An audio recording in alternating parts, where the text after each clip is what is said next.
Nos llama la atención y quisiéramos poner, digamos, en el documento está el caso del ciudadano Klaus Salcedo Buitrago, que, insisto, con la Comisión de Derechos Humanos del Senado pudimos verificar denuncias de abuso sexual, de problemas para el acceso a medicamentos, porque es una persona que convive con VIH-Sida, y esta persona fue trasladada de una cárcel de mediana seguridad a una de alta seguridad, según la Comisión de Derechos Humanos, presuntamente por represalias por las denuncias que hizo públicamente en la audiencia. En el tema de defensores de derechos humanos, reportamos 3 situaciones de preocupación. La primera tiene que ver con asesinatos de defensores de derechos humanos, frente a los cuales todavía, a pesar de haber reiteradamente, digamos, pedido información a las autoridades, no conocemos avances en la investigación. Justamente en la semana anterior fueron asesinadas 2 travestis en la ciudad de Bogotá, una de ellas activista de la Fundación Procrear. El segundo tema de preocupación frente a los defensores de derechos humanos tiene que ver con el acoso a las organizaciones defensoras de derechos humanos. Concretamente traemos el caso de la Fundación Santa María de la ciudad de Cali, quien, digamos, es conocida por la sistemática denuncia que hace del abuso policial y de las muertes violentas a su población afiliada. Ellas han recibido incluso amenazas por parte de miembros de la policía por su trabajo en derechos humanos, incluso después de la existencia de la directiva. Esto ya pues lo hemos puesto en conocimiento de la propia Policía Nacional y no hemos obtenido respuesta de los resultados de la investigación. Finalmente constatamos problemas de limitaciones en la libertad de expresión de algunas emisoras LGBT, radios comunitarias, quienes han denunciado no solamente robos, sino amenazas contra sus vidas. A la fecha ellos reportan que no hay resultados de las investigaciones y que incluso en la Fiscalía los procesos están en unidades distintas, una por robo y otra por investigación, y no hay una, digamos, relación de los hechos que nos puedan dar cuenta de su conexión con la pertenencia a una minoría sexual. Frente a estas amenazas, también una radio comunitaria en la ciudad de Medellín pues fueron respondidas con los cursos de medidas de autoprotección, con los teléfonos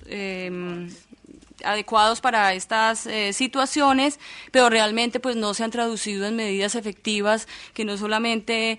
pues protejan su vida, sino que permitan que las radios comunitarias sigan funcionando en las condiciones que venían dándose. Y nuevamente llamamos la atención que en las investigaciones se tenga en cuenta el agravante punitivo. El tema de las sentencias de la Corte Constitucional, que es quizás el área en el cual el Estado colombiano está, digamos, dando cuenta de sus avances. Hemos encontrado y saludamos y reconocemos, digamos, el papel de la Corte Constitucional históricamente en el reconocimiento de derechos. Sin embargo, hemos encontrado que en la práctica, como decía al principio, limitaciones en el goce efectivo de los derechos. Es decir, tenemos sentencias, pero todavía limitaciones para ejercerlas, y la población debe recurrir nuevamente al sistema judicial para poder ejercer sus derechos. En esa medida resulta mucho más costosa para una pareja del mismo sexo acceder a los mismos derechos que ya tenemos por sentencia constitucional que a las parejas heterosexuales. Hemos encontrado interpretaciones de las sentencias que son menos favorables, solicitud de requisitos diferenciales entre las parejas del mismo sexo y las parejas heterosexuales, y el incumplimiento de un compromiso que estableció además el Estado colombiano en el examen periódico universal, que tiene que ver con la difusión de estos nuevos derechos adquiridos tanto entre los funcionarios y la difusión efectiva, masiva, sistemática de estos nuevos derechos entre los funcionarios y la población LGBT. Finalmente queremos llamar la atención de un caso que fue fallado en el Comité de Derechos Humanos, que es el caso X contra Colombia, que justamente también es sobre el tema de reconocimiento de pensión de sobrevivencia. Es un caso que fue fallado en el año 2007, es decir, antes de que hubiera la sentencia de reconocimiento de pensión de sobrevivencia, y a la fecha el Estado colombiano se niega a reconocer la pensión del señor X contra Colombia, y también el caso del señor Ángel Alberto Duque, que en este momento se encuentra en trámite en esta comisión.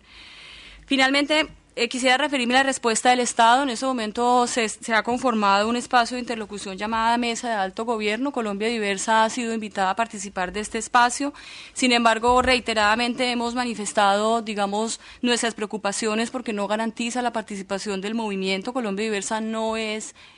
agota, digamos, la diversidad del movimiento. Los funcionarios que participan en esa mesa de alto gobierno no tienen capacidad de decisión y finalmente, digamos, nosotros no consideramos que planes de trabajo, que el número de reuniones, el establecimiento de indicadores sean resultados concretos que avancen en el reconocimiento de derechos. Si bien se expresan buena voluntad, al final no tienen resultados efectivos. Queremos entonces, a partir de las situaciones anteriormente descritas, que las organizaciones que convocamos a la presente audiencia, pues nos permitimos hacer las siguientes solicitudes a la Honorable Comisión Interamericana de Derechos Humanos. En primer lugar, que la Honorable Comisión Interamericana inste al Estado colombiano a adoptar medidas efectivas y concretas frente a las situaciones descritas contra la población LGBT en materia de abuso policial, homicidios motivados por prejuicio y vulneraciones de derechos humanos en centros carcelarios y penitenciarios, en particular medidas relacionadas con la incorporación de variables e indicadores relacionadas con la orientación sexual e identidad de género en los sistemas de información. En segundo lugar, que la Honorable Comisión Interamericana urja al Estado colombiano a que presente resultados concretos en las investigaciones que se adelantan por violaciones a derechos humanos en contra de defensoras y defensores de derechos humanos de población LGBT. En tercer lugar, que la Honorable Comisión Interamericana urja al Estado colombiano a que adopte medidas tendientes a superar las diferentes situaciones de vulnerabilidad aquí descritas que enfrenta la población transgenerista, atendiendo en particular a la ausencia de condiciones dignas de vida por razones de discriminación. En cuarto lugar, que la Honorable Comisión Interamericana de Derechos Humanos se pronuncie, según sea el caso, sobre la admisibilidad y fondo de los casos que se hayan puesto en su conocimiento relacionado con la situación de derechos humanos de personas LGBT en la región, concretamente los casos del señor Ángel Alberto Duque versus Colombia y Karen Atala versus Chile. En quinto lugar, finalmente, que la Honorable Comisión Interamericana de Derechos Humanos continúe dando relevancia a los derechos humanos de la población LGBT y en ese sentido incorpore en los informes generales sobre Colombia un capítulo específico sobre la situación de derechos humanos de la población LGBT y en los informes especiales y temáticos se contemple de manera permanente la situación concreta que enfrenta